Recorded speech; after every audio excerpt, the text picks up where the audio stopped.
저는 아주 작은 에피소드지만 과거에 좋지 않은 기억이 한 가지가 있습니다. 어린 시절에, 초등학교 시절에 집에서 저녁에 밥을 먹고 쉬고 있는데 밖에서 성광아 성광아 하고 부르는 소리가 들리는 겁니다. 예수님께서 부르신 건 아닌 것 같고 동네 친구들이 부르는 것도 같지 않습니다. 중년 이상의 남자 목소리인데 저를 부르는 거예요. 제가 명확하게 이거다라고 생각은 안 했지만 불안감이 올라왔습니다. 그 시골에 나이 많은 어떤 분이 저를 부른다고 하면 좋은 일은 아닐 것이다, 이런 생각이 들었습니다. 그래서 겁이 나서 방 안에 뛰어 들어갔더니 누가 이렇게 들어오시고 부모님이 인사를 나누시고 그러면서 뭐 이렇게 얘기가 진행돼요. 근데 갑자기 어머니가 오시더니 아버지께서 부르신다, 이러는 겁니다. 나갔습니다. 갔더니 초등학교 5학년 때 담임하셨던 선생님이 집으로 찾아오시는 거예요. 근데 분위기가 심상치 않습니다. 아버지의 표정이 좋지 않아요. 그 당시 아버지의 무서움은 절정에 이르렀던 시간이었기 때문에 아버지가 참 무서울 때였습니다. 근데 아버지께서 그러시는 거예요. 너 책가방하고 책을 가져와라.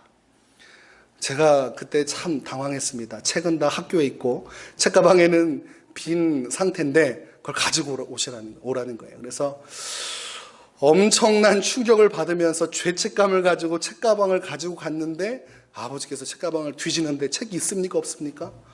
없어요. 그때 선생님이 그러시는 거예요. 이거 보세요.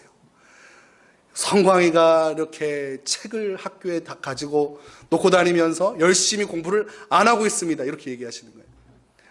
아니, 남의 집에 밤에 찾아와서 지금 좋은 얘기도 아니고 지금 아버지 얼굴 인상이 일그러지고 있고, 그럼 저는 그때 뭐 어떻게 해야 됩니까? 이렇게 석고대죄할 수도 없고 그렇다고 웃을 수도 없는 그런 상황에 선생님께서 또 칭찬을 한다고 이 아이는 앞으로 장래가 유망하는데 잘 될 겁니다. 그러나 주의가 산만하기 때문에 가정에서 잘 지도해 주셔야 된다고 하더니 가셨어요. 근데 제가 그 선생님을 볼 때에 뭔가 말이 어눌하다는 느낌을 받았습니다. 보니까 약주 한잔하고 오신 거예요. 술이 여기까지 취해서 술 취한 채로 집에 오셔서 저희 부모님과 만나고 저의 치부를 들춰내고 가셨습니다. 그날 무지하게 혼났습니다. 아버지께서 그렇게 화를 내시고 저에 대한 신뢰가 다 깨졌고 제가 숨겨왔던 학교 생활이 다 들통이 났고 선생님이 와서 그렇게 얘기하고 가니까 수습이 되지 않았습니다. 제가 왜 이것이 좋지 않은 흔적으로 남았냐면 다음날 학교에 가면 선생님이 정말 저를 위해 했으면 뭔가 따뜻한 말 한마디를 하시거나 그래 내가 어제 다녀왔는데 앞으로 잘해라 이렇게 말씀하시면 좋은데 화장실에서 한번 마주쳤는데 인사해도 본체만 채 하시고 아는 척도 안 하고 그렇다고 따뜻한 미소를 주는 것도 아니고 제가 한 달간 선생님을 유심히 봤는데 저에 대한 관심이 이만큼도 없는 걸 발견했습니다. 제 안에 남은 게 뭡니까? 와서 술 취하신 채로 와서 술 주정하고 가셨구나 이런 생각이 남은 거예요. 그러니까 그 시간들이 저한테는 굉장한 스트레스로 남았습니다. 왠지 모멸감을 당한 것 같고 그리고 어디 친구한테 말할 수도 없고 그래서 친구들한테도 얘기 못하고 혼자 마음 한켠에 접어둔 그래서 그분 이름은 제가 지금까지 기억을 하고 있습니다. 고등학교 때, 대학교 때 교수님, 선생님 이름은 기억 못해도 그분 이름은 제가 기억하고 있습니다. 머릿속에, 뇌리 속에 제 마음속 깊숙이 작은 상처처럼 남겨진 것입니다. 우리가 살아가면서 크고 작은 상처들을 껴안고 살아갑니다. 그 상처 속에서 괴로워하고 힘겹게 살아갑니다. 그리고 과거를 반추할 때 그런 상처들이 우리 안에 여전히 남아있는 것 같은 느낌을 받을 때가 있습니다. 떠올릴수록 상처가 깊어지는 듯한 느낌을 받습니다. 가족과 친척으로부터 무시당하고 냉대받은 과거의 흔적을 지닌 사람들이 있습니다. 어떤 이는 성적 학대를 받고 그리고 사람들에게 언어폭력을 당하고 인간관계의 단절을 통해서 꽤 심각한 상처 속에 살아간 인생을 경험하신 분들도 많습니다. 누구에게나 크고 작은 상처들이 있다라는 것입니다. 얼마 전에 한 연예인이 폭력적인 인터넷 악플러들의 댓글을 통해서 많이 힘들었던 것 같습니다. 생의 끈을 놓고 말았습니다. 그 죽음이 큰 파장이 일었고 그리고 많은 사람들에게 또 자성의 소리가 들렸습니다. 우리가 누군가를 비난하는 글을 쓰지 말자. 상처가 되는 일들은 결국 한 사람의 인생을 망칠 수 있다는 이야기가 돌곤 했습니다. 그런데 참 안타까운 것은 그 죽음 이후에도 여전히 끊이지 않는 것은 그 연예인이 어떻게 죽었는지에 대한 문건이 또 인터넷에 돌기 시작하는 거예요. 살아있을 때도 무참하게 상처받았지만 죽음 이후에도 유족들과 남겨진 사람들에게 상처가 되는 일들이 이루어졌다는 것입니다. 우리가 과거의 상처와 아픔들, 또 오늘날 살아가는 내 자신의 삶에 많은 아픔의 흔적들이 있지만 하나님께서는 오늘 그런 것들에 매여 살지 말라고 말씀하십니다. 과거의 무거운 짐이 오늘날의 우리의 삶에 연결되도록 내버려 두지 말라고 말씀하십니다. 과거에 아팠던 그 기억들이 마치 오늘날에도 여전히 내게 유효하다고 생각하지 말라고 말씀하십니다. 끊임없이 따라오는 과거의 상처와 아픔과 고통의 흔적들을 우리의 인생 가운데로 가지고 오지 말고 자유하게 살라고 말씀을 하십니다. 자, 여러분, 어떻게 하면 우리의 마음속에 남겨진 상처와 아픔들, 또한 과거의 실패와 고통의 흔적들을 지울 수 있습니까? 오늘 하나님은 두 가지를 우리에게 말씀하십니다. 첫 번째가 본문 18절입니다. 너희는 이전 일을 기억하지 말며 옛날 일을 생각하지 말라. 이렇게 되어 있습니다. 너무 단순하지요? 전에 있었던 과거의 일들을 더 이상 내 머릿속에 떠올리지 말아라. 아마 이게 이해가 되는 분들이 있고 이해가 안 되는 분이 있어요. 아니, 과거의 것을 어떻게 우리가 기억하지 않을 수 있겠는가? 옛날 일을 어떻게 생각하지 않을 수 있겠는가? 그렇게 생각하신 분이 있을 것입니다. 한 성도님께서 우울증과 괴로움으로 고통의 시간을 보내셨습니다. 그분은 과거의 상처와 아픔을 그대로 지니고 있어요. 그리고 계속해서 과거의 일들을 되뇌입니다. 그것들을 기억하고 떠올려서 오늘날 내가 해결할 수 있다고 생각하는 것입니다. 이분은 과거의 시간들을 떠올릴 때마다 무기력함에 빠져요. 잠을 밤에 자지 못하고 아침에 자거나 낮 이후에 잡니다. 그러니까 낮에는 누워만 있고 밤에는 잠을 못 자니까 계속 힘겹게 살아요. 그러면서도 과거의 상처와 아픔들이 그분을 힘겹게 하고 있고, 이분은 이것을 어떻게든 드러내서 해결하려고 하지만 버거워합니다. 이분이 이걸 어떻게 해결하냐면, 이분이 해결할 수 있는 방법을 한 가지를 찾은 게 본인 생각에는 이것을 누군가에게 털어놓으면 해소되지 않을까. 그래서 10년째 그 일을 하고 있었습니다. 대화를 나눠보니까 10년째 사람들을 만나면 내 상처는 이거고 내 아픔은 이거고 나 현재 모습은 이렇다, 이야기를 다 하는 거예요. 그러니까 주변 사람들이 다 알고 있는 겁니다. 이분의 연약함, 나약함, 괴로움. 근데 중요한 건 그게 한 번에 그치지 않고 이분이 누구한테 얘기하는지 모르니까 한 사람한테 또 얘기하고 또 얘기하고, 그러니까 두 번, 세 번 같은 얘기를 듣다 보니까 옆에 있는 분들이 지루해지기 시작합니다. 이분이 어떤 날은 길을 가다가 과거에 한 번 만난 적이 있는 목사님을 만났어요. 이분이 어떻게 했냐면 그분을 붙잡고 1시간 동안 자기 얘기를 한 거예요. 제가 물어봤습니다. 아니, 왜 친분도 없는데 그 누구한테도 얘기해서는 안 될 만큼 상처받은 이야기들을 왜 길거리에 만난 그분한테 얘기합니까? 했더니 이거를 얘기해야 제가 산다는 거예요. 이거를 좀 털어놔야 자기가 과거로부터 벗어날 수 있다고 생각한다는 거예요. 그런데 저하고 얘기할 때도 여전히 그 문제로부터 자유함을 얻지 못했습니다. 과거의 실패의식과 상처가 여전히 그분한테 있고 나는, 내 인생은 바닥이라고 생각하고 있었습니다. 그러니까 1시간 동안 엉뚱한 사람에게 이야기를 했고 아무런 소득도 없이 또 저와 만나게 된 것입니다. 이분이 이 문제 해결하려고 상담학도 공부하고 나름대로 열심히 뒤졌어요. 왜 그러냐고 물어봤더니 자기가 상담학을 통해서 자기 자신을 깊이 깨우치게 되면, 나 자신을 이해하게 되면 이 문제가 해결되지 않을까. 그런데 해결이 안 되고 있는 거예요. 그럼에도 불구하고 이분은 더 공부하겠다는 겁니다. 상담학을 더 공부하면 더 깊은 뭔가 깨달음이 있을 것이다. 그리고 더 많은 것들을 깊이 나누면 나눌수록 누군가는 나를 도와줄 수 있지 않겠는가. 이런 기대감에 뭔가 신뢰가 될 만한 사람이 보이면 자기에게 하는 겁니다. 그 괴로움과 어려움 속에 있으면서 해소하려고 하지만 해소가 안 되는 문제를 끌어안고 있었습니다. 본인은 지금 어떤 문제를 가지고 있는지 정확하게 인지를 못하고 있는 상황이었습니다. 그러니까 총체적인 난국이었습니다. 제가 볼 때 이분은 10년, 20년 앞으로 평생 동안 이렇게 살다가 끝나겠구나, 이런 생각이 들었습니다. 하나님은 본문 18절에서 너희는 이전 일을 기억하지 말며 옛날 일을 생각하지 말라, 이렇게 말씀하십니다. 이게 굉장히 의미가 있는 것이에요.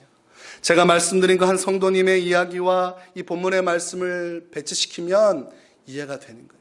과거의 것들을 떠올리고 그것을 묵상한다고 해서 오늘날의 내 인생이 바뀌지 않는다는 것입니다. 그것을 누군가한테 털어놓는 순간 뭔가 해결될 기대감을 갖지만 결국은 되돌아오는 건 더 깊은 우울증과 좌절감, 그리고 방 안에서 아무것도 하지 못하고 누워 잠만 자는 자신의 처연한 현실만 되돌아온다는 것입니다. 하나님은 우리에게 말씀하시기를 과거의 아픈 기억과 상처와 고통을 기억할 필요가 없다. 그것을 다시 되새김질할 필요가 없다. 너희가 머릿속으로 끌어온다고 해서 그 문제는 해결될 것이 아니다 라고 말씀을 통해서 이야기하십니다. 과거를 떠올리고 그 과거의 아픔과 상처를 되뇌이는 것은 스탑, 멈춰야 된다. 주님은 우리에게 말씀하십니다.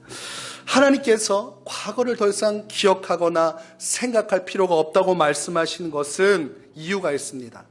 나를 따라오고 끊임없이 나를 힘겹게 하는 상처와 아픔들, 실패의식으로부터 자유해질 수 있는 방법, 두 번째가 바로 하나님께서 새 일을 시작하실 것이기 때문입니다. 하나님께서 생각할 필요가 없다고 한 이유는 그 일을 하나님께서 새롭게 바꿀 능력을 가지고 계시기 때문입니다. 너희 안에서 해결책을 찾지 말고 내게서 해결책을 찾아라. 너희가 그 문제 가지고 평생을 씨름하지 말고 내 앞에 있는 새 일을 시작할 나를 주목하라 라고 말씀합니다.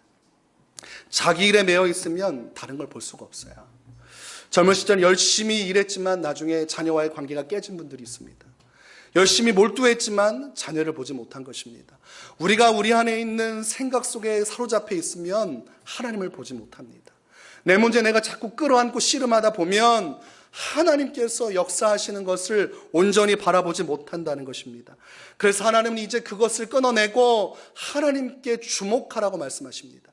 보라, 내가 새 일을 행하리니 이제 나타낼 것이라. 너의 눈을 들어서 나를 보라는 것입니다. 그리고 19절에 말씀하시기를 너희가 그것을 알지 못하겠느냐, 반드시 내가 광야의 길을 사막의 강을 내리니 라고 말씀하십니다. 여러분, 하나님께서 과연 오늘날의 내 아픈 상처와 아픔들, 내 실패감과 우울증으로부터 나를 자유하게 하실 수 있는 분임을 믿으십니까? 그런 일들은 마치 광야의 길이 나고 사막에 강을 내는 것과 같이 전혀 현실적이지 않게 느껴질 때가 있습니다. 오늘 내가 심각하게 겪는 이 문제가 언제 해결될 것인가? 이 문제를 누가 해결해 줄 수 있을 것인가? 많은 사람들이 헤매입니다. 하나님께서는 이렇게 말씀하십니다. 아무리 불가능한 일도 나는 할 수 있다. 광야 가운데 이 광활한 광야를 뚫고 나가는 대로와 같은 길은 오직 내가 만들 수 있다. 황량한 사막 가운데 오아시스 하나 없는 그 텅 빈 벌판과 같은 그 모래무지 속에서 하나님은 강을 만들어내실 수 있다는 것입니다. 사막에 강이 어떻게 만들어집니까? 냇가 하나 만들 수도 없죠. 만들었다고 해서 다 증발돼 버리고 어떤 것도 남길 수 없지만 하나님이라면 그 일을 하실 수 있다라고 말씀하십니다. 우리가 계산해서 되지 않는 문제도 하나님은 하실 수 있다는 것입니다. 내가 어찌할 수 없는 삶의 고비와 어려움과 낙심 속에서 하나님은 모든 문제를 해결하실 수 있다라고 약속하고 계십니다. 제가 그 상처받은 성도님과 계속해서 만남을 가졌습니다. 들어드렸어요. 그런데 제가 만날 때마다 똑같은 얘기를 하시는 거예요. 그래서 한번 시작하면 3시간은 얘기하셔요. 그래서 과거부터 올라오는데 이제 한참 이제 듣다 보면 더 나와야겠구나. 그럼 1시간 정도 더 하셔요. 그리고 다음 주에 만나면 또 시작하는 거예요. 사실 제가 드리지 못한 말씀이 있습니다. 또 그럼 밑에서부터 또 올라오는 거예요.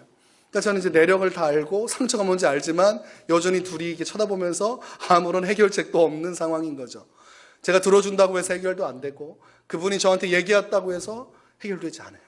그 문제 그대로 집에 갈 거고 또 돌아올 겁니다. 이 해결되지 않을 것 같은 문제를 저는 하나님께서 하실 수 있다고 믿었습니다. 그래서 그분에게 그랬습니다. 더 이상 주변 사람들에게 이야기하고 떠올리는 건 이제 그만합시다. 이제 과제를 드릴 텐데 과거의 아픔과 상처를 떠올려서 내가 해결하겠다는 생각 내려놔야 됩니다. 이제 하나님을 믿고 하나님을 보고 그 문제는 이제 스탑. 과거의 것은 더 이상 생각하지 마십시오. 이분이 생각을 안 하려고 했더니 뭔가 답답한 거예요. 뭔가 문제가 잘 해결 안 되는 것 같고 큰일이 벌어질 것 같고 스탑. 하나님을 믿기 때문에 그 생각을 멈출 수 있습니다. 하나님이 도와주실 것이기 때문에 그 생각을 멈출 수 있습니다. 그리고 그 모든 과거의 것들은 더 이상 입에도 언급하지 않고 생각하지도 말고 다 십자가로 돌려보냅시다.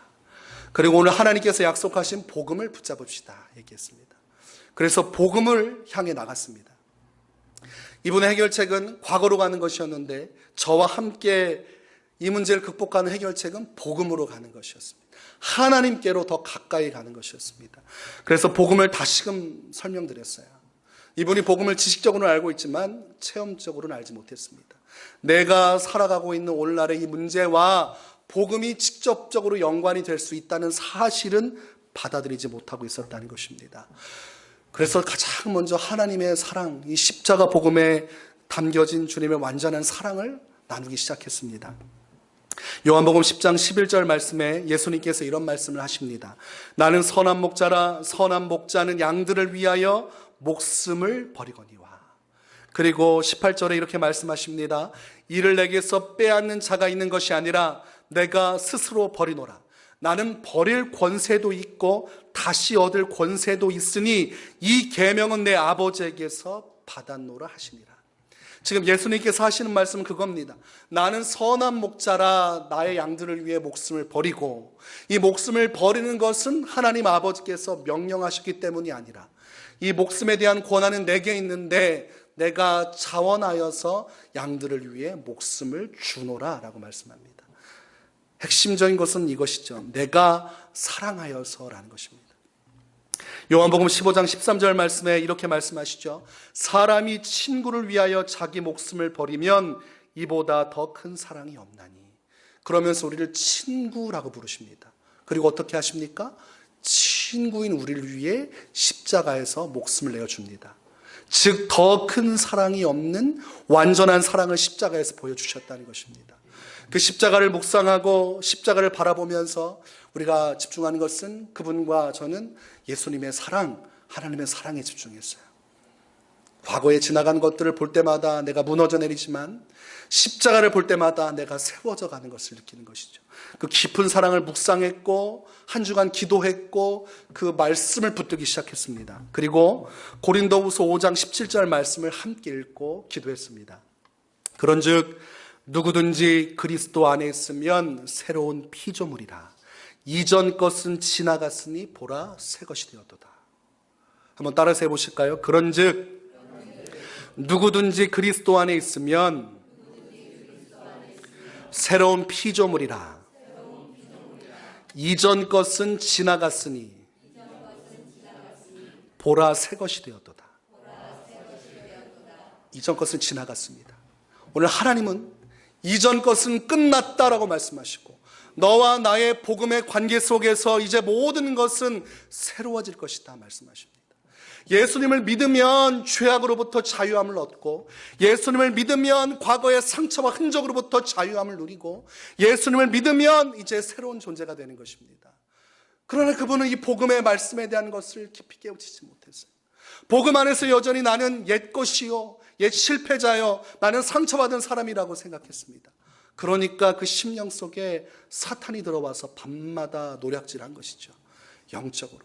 이분은 영적인 문제를 자꾸 정신적인 문제로 생각해서 끊임없이 사람들에게 얘기하지만 사탄은 조소하고 잠 못 자게 만들고 우울증에 걸리게 만들고 사람과의 대인관계를 다 박살내버렸습니다.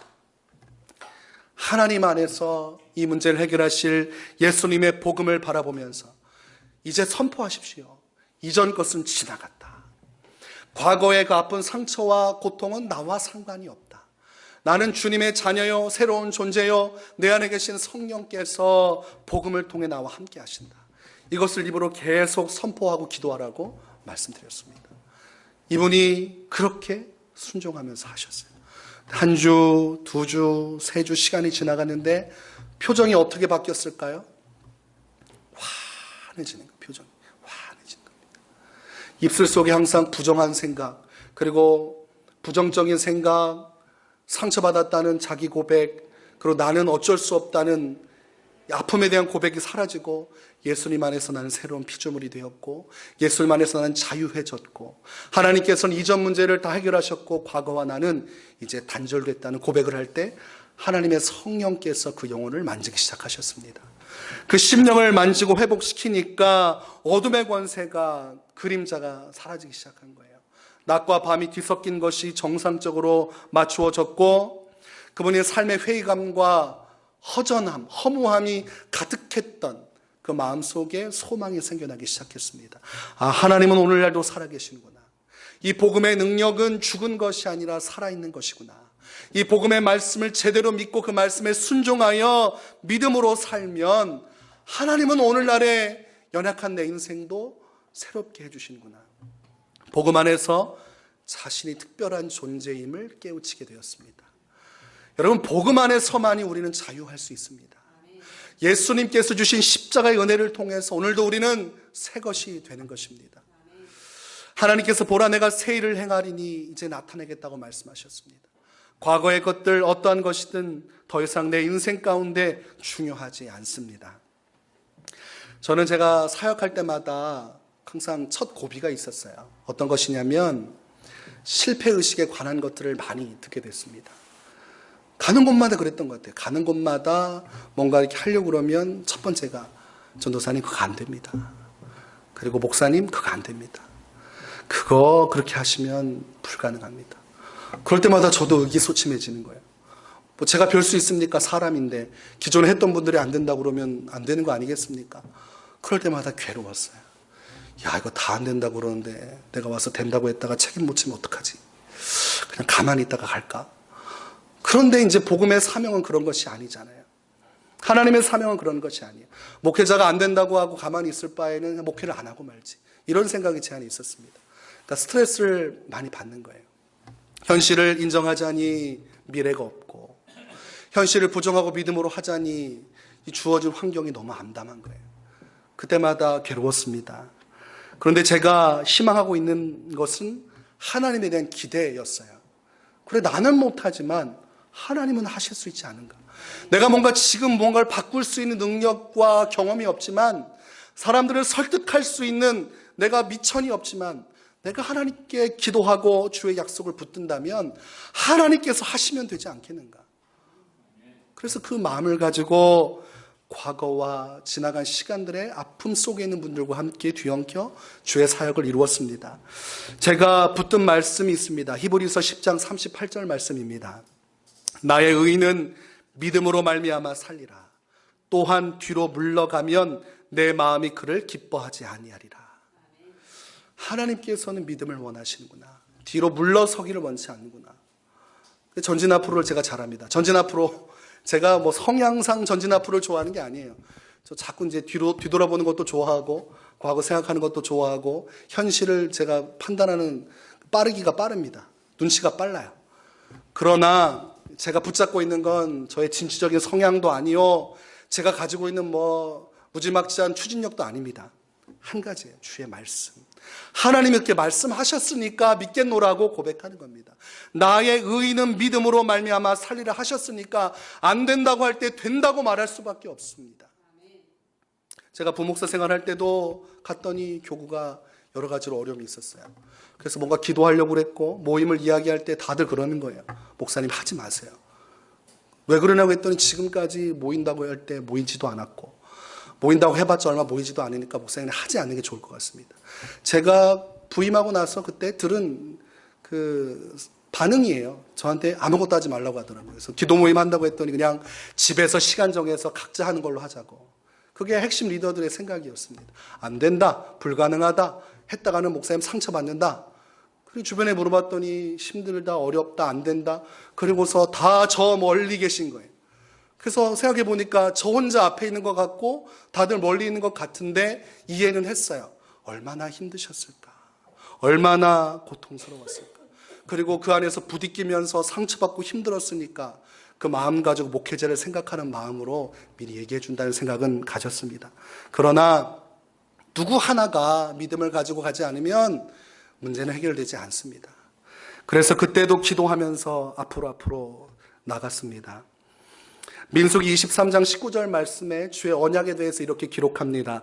하나님은 사람이 아니시니 거짓말을 하지 않으시고 인생이 아니시니 후회가 없으시도다. 어찌 그 말씀하신 바를 행하지 않으시며 하신 말씀을 실행하지 않으시냐. 하나님에 대한 신뢰가 믿음의 고백을 만들고 믿음의 고백이 우리를 기도하게 만듭니다. 그래서 하나님을 믿으면 끝까지 부정한 말을 하지 않습니다. 왜냐하면 보라 내가 새 일을 행하리니 하나님께서 하신다는 것을 믿기에 그 믿음을 가지고 고백할 수밖에 없습니다. 우리 위례세움교회 공동체는 오직 겸손한 마음으로 주의 말씀에 귀를 기울여야 됩니다. 과거 시대에 출애굽하던 백성들이 성령의 음성을 듣지 못하다가 1세대가 가나안 땅으로 들어가지 못했습니다. 그러나 하나님의 말씀을 믿고 주의 말씀을 선포했던 여호수아와 갈렙은 그 믿음의 땅을 밟을 수가 있었습니다. 오늘날도 동일합니다. 하나님께서 우리에게 요구하시는 것은 내가 광야의 길을 내고 사막의 강을 만들 것을 네가 믿느냐. 이제 과거의 아픔과 상처와 고통은 다 기억하지 말고 십자가로 돌려보내고 이제 새 일을 행할 하나님, 역사하시는 주님께 우리의 마음과 생각을 두고 그분을 따라가라고 주님은 말씀하십니다. 우리는 사업가도 아니고 전략가도 아닙니다. 여러분과 저는 똑같아요. 우리는 대단한 기업가도 아니에요. 오직 하나님의 말씀을 붙들고 믿고 따르는 하나님의 자녀입니다. 하나님에게 속한 교회요, 하나님에 의한 교회요, 하나님을 위한 교회로 나아가야 할 것입니다. 여러분, 말씀을 믿을 때 새 일은 시작됩니다. 이것이 영적인 법칙입니다. 오직 주님의 방법으로 믿음을 가지고 한 발자국씩 나가기 원합니다. 그리하면 새 일을 시작하신 하나님, 우리 공동체의 믿음과 하나된 기도 속에서 놀라운 일을 시작하실 것입니다. 그 놀라운 이 기업과 하나님의 영광 가운데 참여하는 우리 모두가 되기를 주의 이름으로 축원합니다.